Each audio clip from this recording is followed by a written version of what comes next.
आज भारतीय जनता पार्टी तरफ ब्रह्मपुर लोकसभा क्षेत्र में प्रधानमंत्री एप्रिल 14 रे डॉक्टर बी.आर. अम्बेडकर जन्म जयंती तथा उड़िया नववर्ष आरंभ रे प्रभु हनुमान जन्म जयंती रे जारी करा जायतिबा संकल्प पत्र को आमर इटे प्रकाश करा जायछि। मोर अनुरोध गणमाध्यम समस्त प्रतिनिधि बंधु को जे एटा घरे घरे पहुंचू, प्रत्येक नागरिक जानतु जो नागरिक माने निर्वाचन रे पार्टिसिपेट करिवे, भोट देबे, से माने विभिन्न दलर विभिन्न पत्र को से माने देखिबे।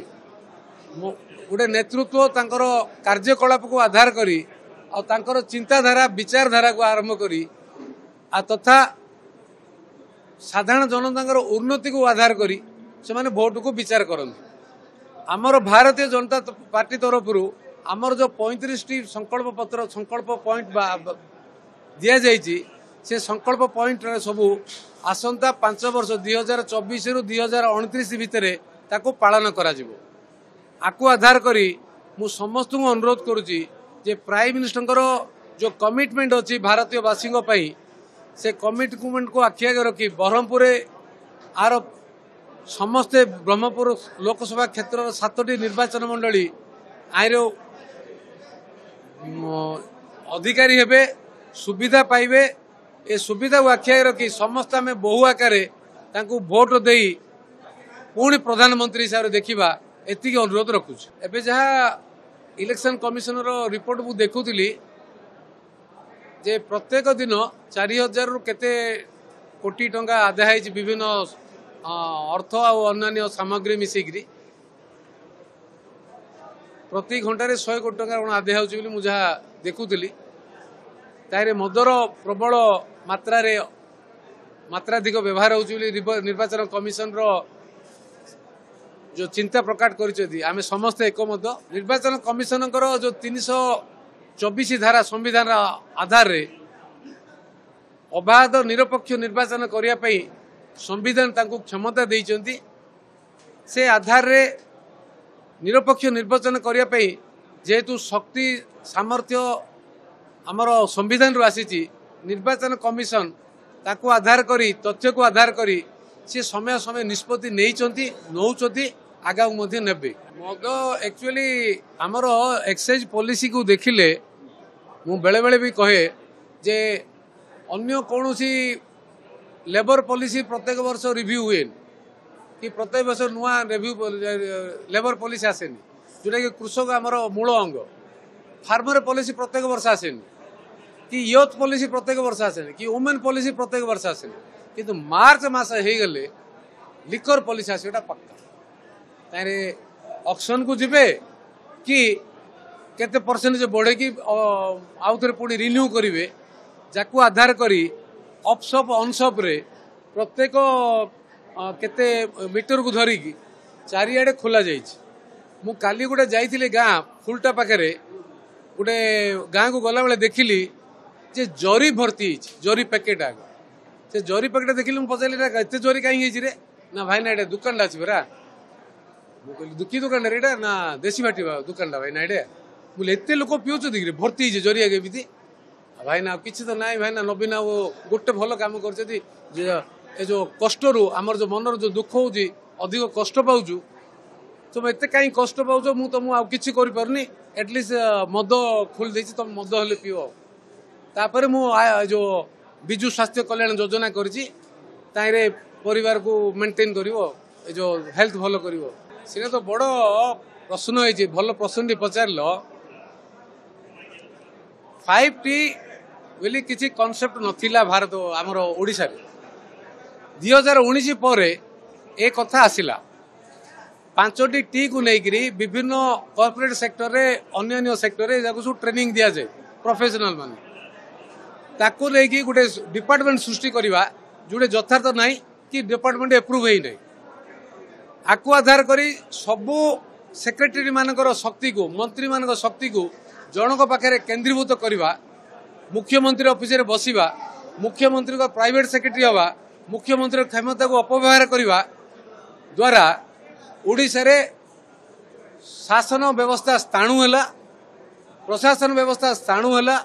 लोक कौन से क्षेत्र उपकृत हो पारे। भ्रष्टाचार highest order, corruption highest order मुख्यमंत्री ऑफिस ही आरंभ होला जेतेबेले 5T कॉन्सेप्ट आरंभ होला। ए व्यवस्था रे 5T जे रहिले मु तांको को जेती ब्लेम करूनी,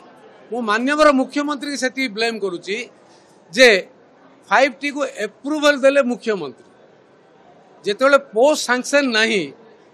सेटा माने जो फ्रॉड रो highest order being the chief minister of the state से सेटा को एलाउ कले। सो तांको ना रे फर्जरी केस हवा सहित तांको ना रे आमर जो संघ है कि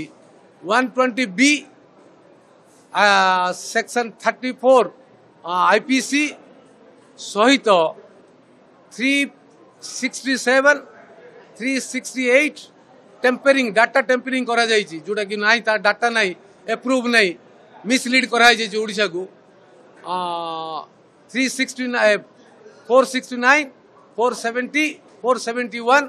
एंड IT एक्ट रो जो धारा लागिवा कथा डाटा टेम्परिंग करिया पई ताकू शीघ्र लगे कि अरेस्ट करवा उचित जेहेतु बीइंग चीफ मिनिस्टर हिसाब रे ए कथा जुक्तियुक्त नुह। एक वेदांत जमी मामला रे मुख्यमंत्री सुप्रीम कोर्ट रो डिक्री पर वेदांत जमी अधिग्रहण बेआईन एटा कौन मुख्यमंत्री कौन एबव लो कि तांकू कहीं धरा जाउछि। तृतीय कथा कोल स्काम रे केते थर सीबीआई मुख्यमंत्री को पचारि तार उत्तर मुख्यमंत्री दियंतु। तांकर जतला प्रेस कॉन्फ्रेंस करिक मो ऊपर आरोप आणुचंती जे प्रदीप पाणिग्राही गोटे जनविरोधी लोक को बीजेपी पार्टी ग्रहण करुची तांको नारे जो एलिगेशन आज सेटा को जन समर्थन सार आपनकर आपन जा नारे फ्रॉड अपॉइंटमेंट देइचंती आपन ऑफिस रे लोक डराउचंती जनसाधारण को निर्वाचित प्रतिनिधि मान को से रेकर्ड भी जाइची आपनकर नाकच आपनकर नॉमिनेशन नाकच होबनी तो जेहेतु आपन से ऑफिस रो हेड से माने जा करिवे आपन को निर्देश रे करूचंती समस्ते उल्लाइन सार समस्ते देखुचंती समय आसीची जे समस्ते चुप ही बसिबे नहीं आ समस्ते प्रतिक्रिया करिवे आपण मन इच्छा शासन कले ओडिशा रो गणतंत्र भूसुड़ी जीव ताको प्रतिबार करिवार समय आसीची निश्चय करिवो। मोर अनुरोध जे मोर सबु बेले जनप्रतिनिधि मान को सम्मान रहिची मोर कौनसी जनप्रतिनिधि विरोध में मोर प्रश्न उठेबार नहीं मोर दि जन सब प्रश्न रही जड़ेला माननीय मुख्यमंत्री जी शासनकर्ता तथा दुई है से शासन भार को निज हाथ को नहीं ओडिशा को भुआ बोलेबारे तांकर पूर्वतन प्राइवेट सेक्रेटरी वर्तमान रो बिजु जनता दल नेता जी कि 3 दिन 4 दिन तले कटक एसपी जाइतिले से कलेक्टर एसपी बोले ऑल ऑफिसर्स को हिसाब रे जड़े साधारण बिजु जनता दल कर्मी को आगे नतमस्तक होगी फॉलो करुले कटक बस ट्रेजेडी रे ए कथा आकु आधार कले निर्वाचन निरपेक्ष हम तो ताकू प्रौढ़ प्रश्न होको प्रॉपर इंक्वायरी हवा कथा आमर जो जो आधार रे मले तार कारण ब्रह्मपुर पुलिस प्रथम स्पष्ट करिया कथा अनुसंधान करी स्टेटमेंट आसवा कथा कहीं आम रिजन जाने प्रेस स्टेटमेंट रु जहाँ प्रश्न पचारे ब्रह्मपुर पुलिस निरपेक्ष भावे ताकू संधान करी ताकर मृत्युर कारण जणेवा कथा ताकू एडिक्वेट ताकर परिवार को थैथान पई तांको को थैथान पैकेज करवा कथा तारे डाबा नाल से जो जेतलो 5T नथिला 5T डाटा हटे निर्वाचन कमिशन कहला पर हटे देले सेठू तुम समस्त ओडिया ओडिया लोक को ओडिया जाति को ओडिया माटी को आमर ओडिशावासी को अनुरोध करुच्ची एठू आपण जानतु दीर्घ केते वर्ष धरिकी आमको मिछ सत करी मु VK कार्तिक पांड्या सते ब्लेम करूनी I am blaming my ex boss my ex leader present chief minister my dear sir आपण आमको इमिति किमिति सर मिसलीड करूचंती करंतु नहीं सर एटा उचित नुह तांको नंबर कौन कमेंट दवा चीफ मिनिस्टर कहले कौन कमेंट दवा।